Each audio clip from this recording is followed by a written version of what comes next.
میرے جواب پر یحییٰ جانی نے فوراً ملٹری سیکرٹری کو فون کیا اور گانے کی کاپی لانے کا حکم دیا۔ رات کافی گزر چکی تھی، 2 بجے کا وقت تھا، بازار اور دکانیں بند ہو چکی تھیں، لیکن اپنے باس کا حکم جالاتے ہوئے ملٹری سیکرٹری کو دکان کھلوا کر 1 گھنٹے کے اندر گانے کی کاپی مہیا کرنی پڑی۔ حمود الرحمن کمیشن کو پتہ چلا کہ جن دنوں بھارتی فوج ڈھاکہ پر قبضہ کرنے کے منصوبے پر عمل کرتے ہوئے ڈھاکہ کی اینٹ سے اینٹ بجا رہی تھی، عین انہی دنوں جنرل یحییٰ خان پنجاب کے گورنر ہاؤس میں اپنے لیل و نہار کو رنگینیوں سے بسر کر رہے تھے۔ گورنر ہاؤس میں یحییٰ خان کے قیام کے دوران ملکہ ترنم نور جہاں کم از کم ایک دن میں 3 بار مختلف لباسوں اور بناؤ سنگھار اور ڈیفرنٹ ہیئر سٹائل کے ساتھ ملاقات کے لیے تشریف لایا کرتی تھی۔ جنرل رانی نے مزید انکشافات کرتے ہوئے کسی دوسرے موقع پر بتایا کہ اس نے خود جنرل یحییٰ خان اور نور جہان کو بستر پر قابل اعتراض حالت میں بیٹھے اور پھر ملکہ ترنم کے برہنہ جسم پر شراب بہاتے اور چاٹتے ہوئے دیکھا تھا۔ یہ عین ان دنوں کی بات ہے جب مشرقی پاکستان جل رہا تھا۔ اسی طرح ایک اور خاتون بیگم شمیم عین حسین بھی جنرل یحییٰ خان کے دل میں جگہ بنا چکی تھی۔ بیگم صاحبہ رات گئے جنرل یحییٰ خان کو ملنے آتی اور الصبح واپس چلی جاتی۔ ان کے شوہر کو سوئٹزرلینڈ کے لیے پاکستان کا سفیر مقرر کر دیا گیا اور بعد ازاں بیگم شمیم کو بھی آسٹریا میں پاکستان کا سفیر مقرر کر دیا گیا۔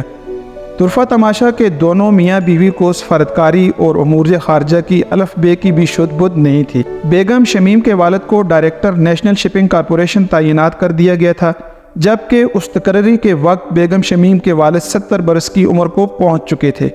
اسی دور میں نور جہاں ٹوکیو میں منعقدہ ایک موسیقی کے میلے میں گئی تھیں تو نور جہاں کے خاندان کے بہت سارے افراد سرکاری خرچ پر نور جہاں کے امراء ٹوکیو گئے تھے۔ یحییٰ خان کی ایک رکھیل ناظری بیگم کو PICI بینک کے ایک MD نے قرض دینے سے انکار کر دیا تو MD صاحب کو زبردستی ان کے عہدے سے برطرف کر دیا گیا تھا۔ یحییٰ خان نے اسٹینڈرڈ بینک کے فنڈ سے راولپنڈی کی ہارلے اسٹریٹ میں ایک گھر تعمیر کروایا، جس کی تزئین و آرائش بھی اسی بینک کے پیسے سے کی گئی۔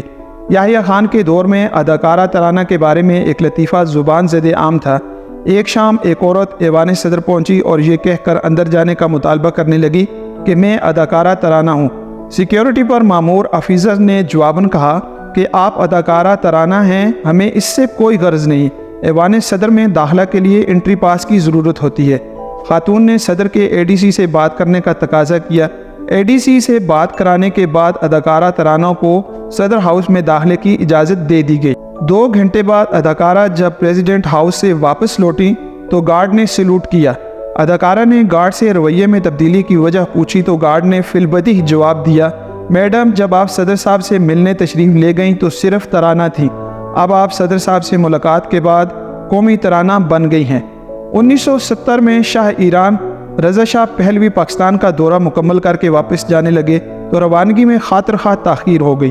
اس کی وجہ یہ تھی کہ یحییٰ خان گورنر ہاؤس میں اپنی خوابگاہ سے باہر نہیں آ رہے تھے۔ پروٹوکول کے حوالے سے مسئلہ پیدا ہو گیا تھا کیونکہ کوئی بھی صدر صاحب کی خوابگاہ میں داخل ہونے کی جرت نہیں کر سکتا تھا۔ آخرکار ملٹری سیکرٹری نے بیگم اقلیم اختر عرف جنرل رانی سے درخواست کی کہ وہ اندر جائیں اور صدر صاحب کو خوابگاہ سے باہر لائیں۔ جنرل رانی اندر گئیں تو صدر صاحب کو ملک کی ایک معروف ترین گلوکارہ کے ساتھ ہم آغوش پایا۔ گو اس گلوکارہ نے جنرل صاحب کی وردی پہننے میں ان کی مدد کی اور رانی صدر یحییٰ صاحب کو خوابگاہ سے باہر لائی۔ رانی نے مزید انکشافات کرتے ہوئے بتایا کہ اقتدار سنبھالنے سے پہلے ایک رات وہ یحییٰ خان کے پہلو میں تھی تو شیخ مجیب الرحمن کمرے میں آ گیا۔ شیخ مجیب الرحمن کے جانے کے بعد رانی نے یحییٰ خان کو کہا کہ اس شخص کو ملنے سے ایوب خان صاحب ناراض ہو سکتے ہیں۔ جواباً یحییٰ خان نے کہا موٹی فکر نہ کرو، ایوب خان اب بے بس ہو چکا ہے، اب تم حکومت کرو گی، لیکن کسی سے اس بات کا ذکر نہ کرنا کیونکہ یہ خفیہ معاملہ ہے۔ بعد میں حمود الرحمن کمیشن نے جب یحییٰ خان سے جنرل رانی کی بابت سوالات کیے تو یحییٰ خان نے کہا میں رانی کے خاندان کو اس وقت سے جانتا ہوں جب میرے والد آغا سعادت علی کی بطور SP گجرات پوسٹنگ ہوئی، یہ بہت عرصہ پہلے کی بات ہے۔ رانی میری بہن کے جیسی ہے۔ جنرل رانی مشاہیر کے معاشقوں کا ایک ذہین لیکن رنگین باپ تھی۔ اس کے سینے میں کئی راز ہائے سربستہ دفن تھے۔ وہ واحد دلیر عورت تھی جو یہ بتا سکتی تھی کہ کس کس دور میں اس کی کون کون سی معاصر ہمجولیوں نے ایوان اقتدار میں شراب و شباب کی محافل آراستہ کرنے میں ذمہ داری لے رکھی تھی۔ افسوس یہ راز جنرل رانی کے پیوند خاک ہوتے ہی رزق خاک بن گئے۔ جنرل آغا محمد یحییٰ خان نے بھی 61 برس تک مطمئن اور خوشحال زندگی بسر کی۔ وہ اپنے راولپنڈی کے ہارلے اسٹریٹ والے گھر میں ہی مقیم رہے، جو کہ اسٹینڈرڈ بینک کے فنڈ سے تعمیر کیا گیا اور پھر تزئین و آرائش بھی اسی بینک کے کھاتے میں کی گئی۔ جنرل یحییٰ کو بطور سابق صدر اور آرمی چیف ان کی پینشن اور دیگر سرکاری مراعات حاصل رہیں۔ 10 اگست 1980 کو یحییٰ خان نے وفات پائی۔ یحییٰ خان کو پورے فوجی اعزاز کے ساتھ سپرد خاک کیا گیا۔ ناظرین گرامی، امید واثق ہے کہ یہ ویڈیو آپ کو ضرور پسند آئے گی۔